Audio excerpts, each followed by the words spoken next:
Welcome to The Less Stressed Life, all about making this your time to feel freaking awesome about your life, health, and happiness. This podcast of The Less Stressed Life is hosted by Krista Bigler. Krista is an integrative registered dietitian nutritionist who specializes in reducing food-related stress, inflammation, and symptoms of food sensitivities. She brings over a decade of nutrition expertise and playing with her food to the table. From coaching, teaching, writing, and working within a major food company to behind the scenes for a health celebrity. To learn more, visit lessstressedlife.com.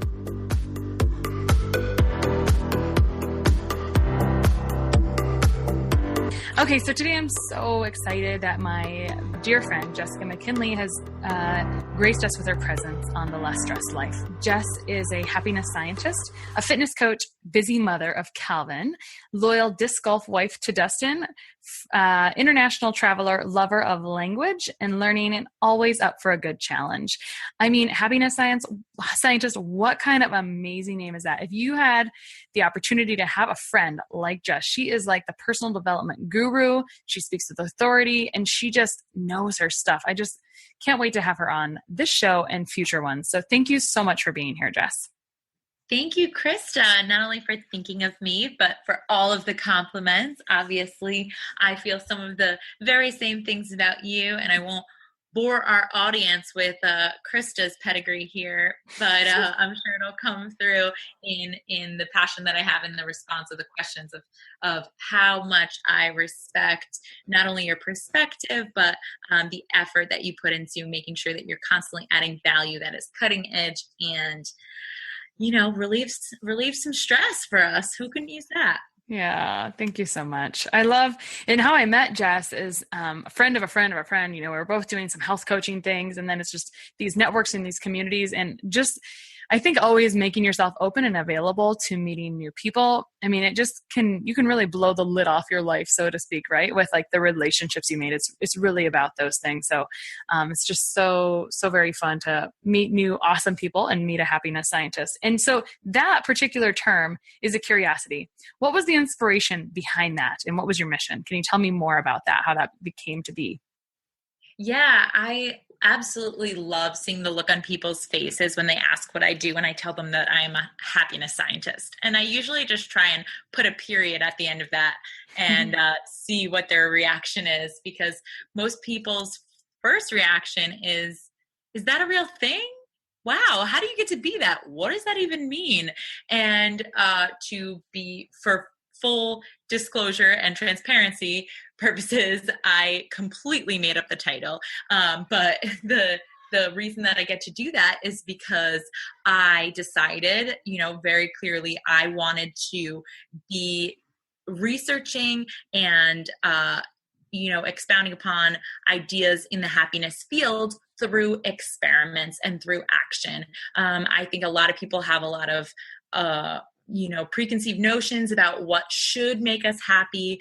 And then there is conflict in every single arena of happiness. And so I wanted to explore it by using experiments and making them available to my audience and have other people do all of the same experiments so that we can see for ourselves, what makes us happy and what doesn't. I'm very, very excited by the idea that our whole life should be process of elimination. I think that that's how I viewed college, was not just an education, but a way for me to eliminate things that I don't want and things that aren't going to make me happy. So that by the end of it, I just had a little bit of I narrowed in a little bit on what made me happy. Not necessarily did I find, the one thing.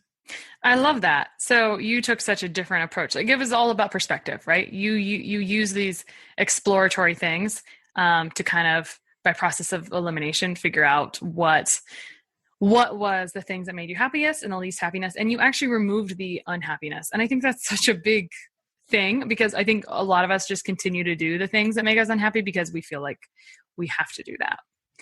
Right. And I think the beauty of it and the real point behind it is that what makes me happy is not going to make you happy. So I didn't want to go on this blog and preach, you should do this because it makes you happy, because I was reading a lot of books and I would take a little bit, of inspiration from each thing, but nothing quite fit my mold perfectly. And I didn't want to do the same thing for my audience. I wanted to make sure that I was giving you an action item and an experiment so that you can figure out whether it was right for you, and everyone's going to have a different result. So I love that. Love the experiment. And I probably love it because I love to experiment with food and whatever. So it just speaks to my soul a little bit.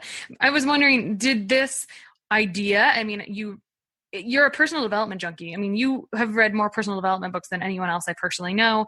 And does this all connect to your childhood? Like, what can parents do to raise the next positivity, happiness guru? It is so funny that you asked that, because I just posted today, actually, a post about my mom, who obviously both of my parents are huge inspirations to me, not only in my professional life, but my personal life.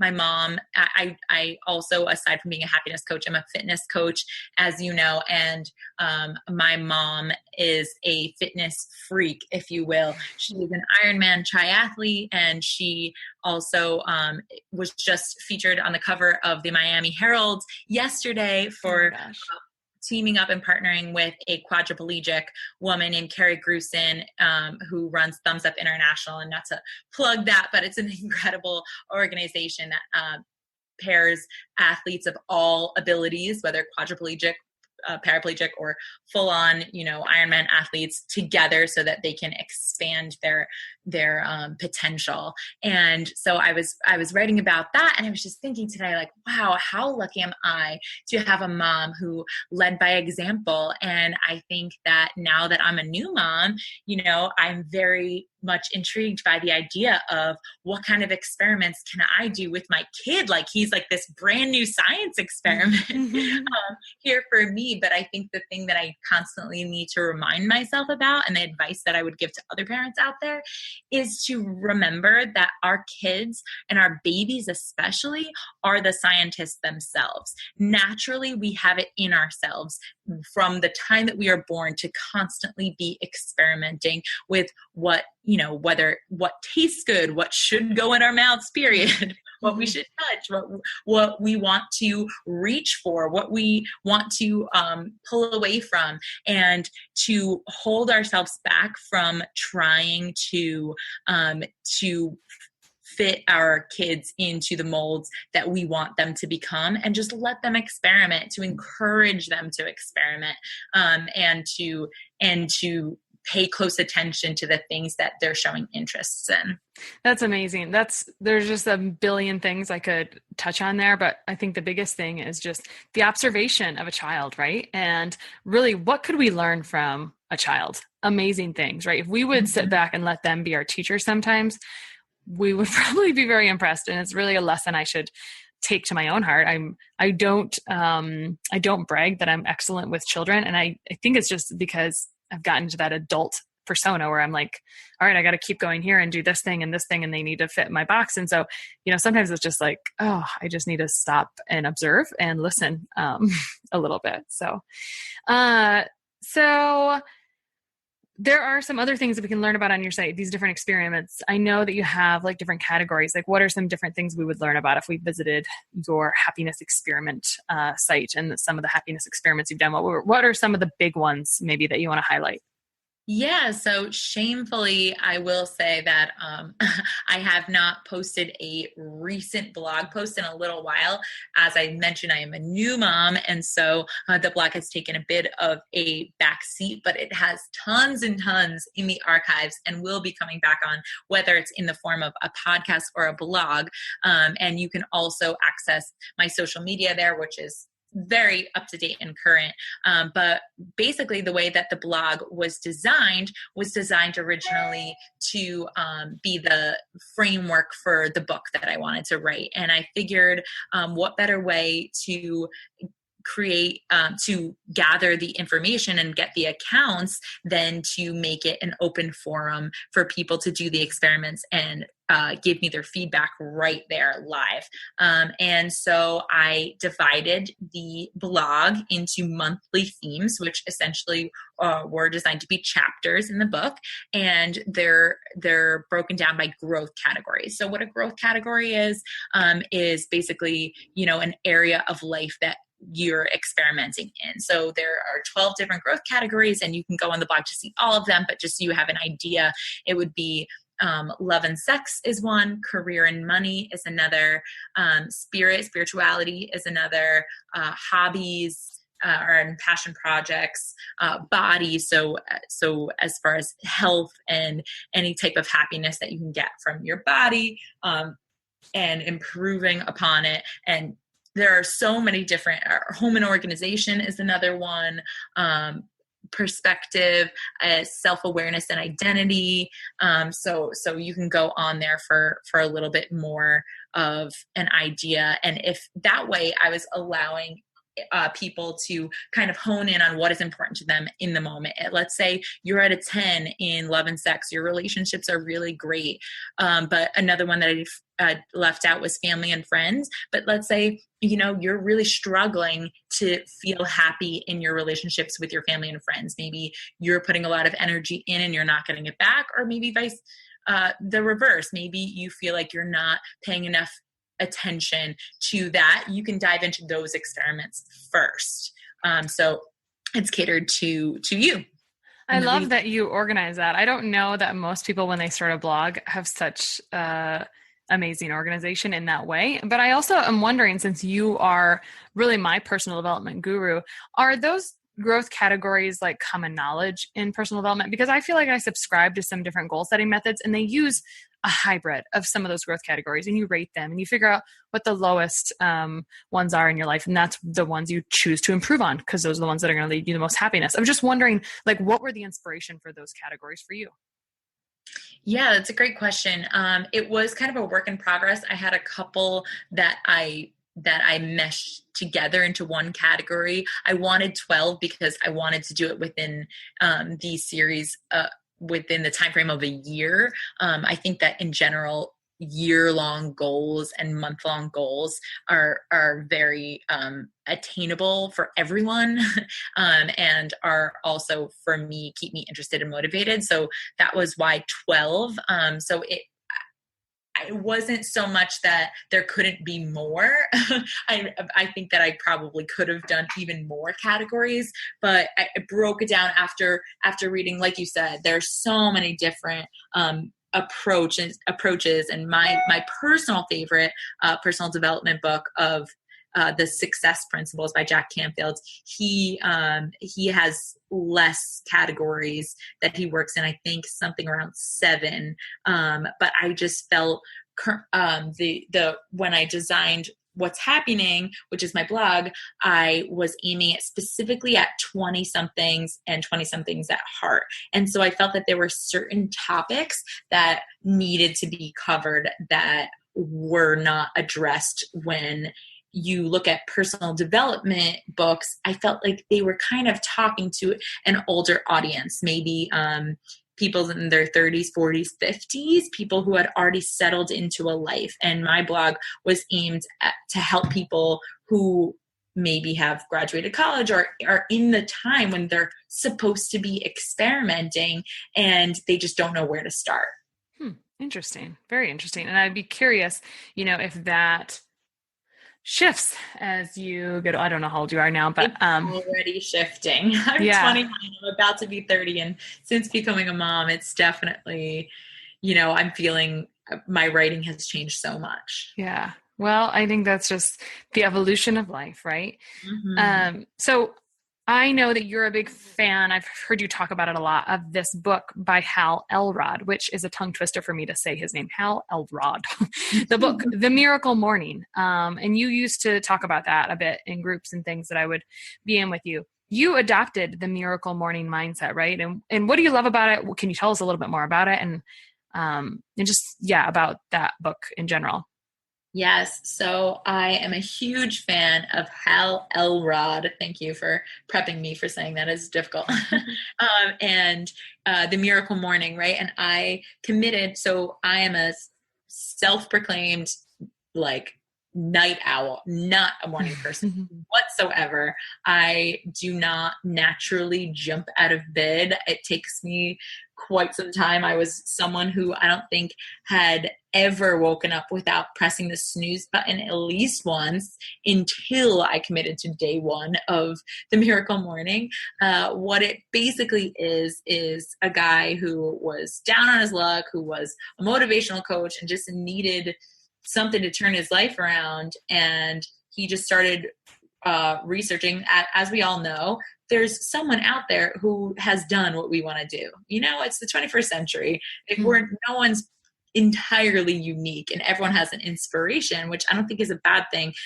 So he just researched the morning routines of every single successful person that he could get his hands on. And what he found was 6 major morning routines or things that they had essential in their morning routine. And it was silence, so meditation of some sort or silence of some sort, affirmations, positive affirmations, visualization, so whether that's looking at a vision board or just, conjuring up images in your head for that time, exercise, reading of personal development of some sort, or in this case, I know listening to podcasts would count, and then scribing, so writing down whatever you took away from that morning, or setting some goals, whatever scribing means to you in that time period. So SAVERS is the acronym there, but we'll say SAVELS if you want to do listening and put in the Less Stressed Life podcast into your morning routine. And I just loved the idea of some structure in my morning that got me pumped. I don't think I was ever so psyched to wake up than I was when I first started it. But as you know, the evolution of life, I was doing the Miracle Morning High on Life for about a year.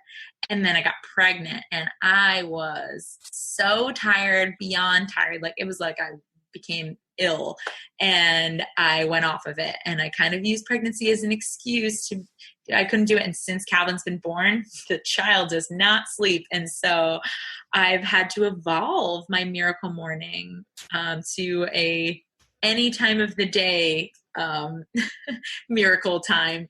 I haven't quite come up with a catchphrase for that yet, but I don't want anyone to think that they have to give up a routine or a priority of theirs just because they have a new schedule in their life, whether it be a career move or a physical move or a change in, your role in life, whether you become a mom or a parent. I love that. Well, congratulations on having Calvin, by the way. I got to meet him in New Hampshire this weekend when we got together. And I think that just speaks to who you are. It might be the Miracle Morning is the name of the book, but it can be Miracle anytime that you execute it. And I love that you just kind of knew all the pieces of that and how you kind of used those for yourself. What really made you, I'm sure you went off. I think sometimes when we're doing something that's working, occasionally we fall off the wagon. Like everyone does that. I mean, I've done that my whole life with exercise and things. And so you almost need something to get you back on the wagon. What was kind of that low spot that made you say, the Miracle Morning was going great. You were doing it for a year. Then you had the low, not the low spot, but just like the mom fog of having a new child. Yeah. And then what happened that made you kind of say, I'm going to do this whenever? Like what changed? What happened?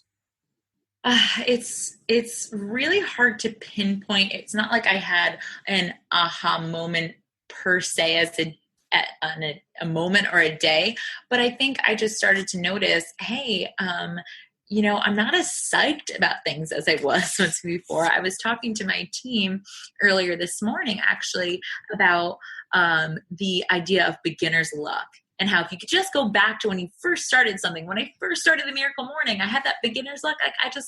I was high on life. I loved it. I wish I could get that back. Or when I first started fitness coaching, my clients just seemed they were coming out of the woodwork. I was like, people wanted to be a part of it, and my coaches were on fire, and I want to get that back.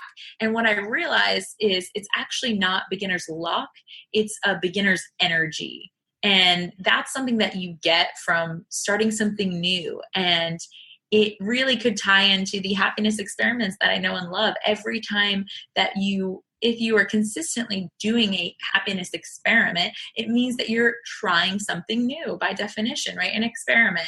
You're trying something that you have never tried before, that you don't know what the outcome is going to be. And so I was kind of lacking that in my life after having a baby. Obviously, there's enough new things in every day when you have a baby. They change every single day.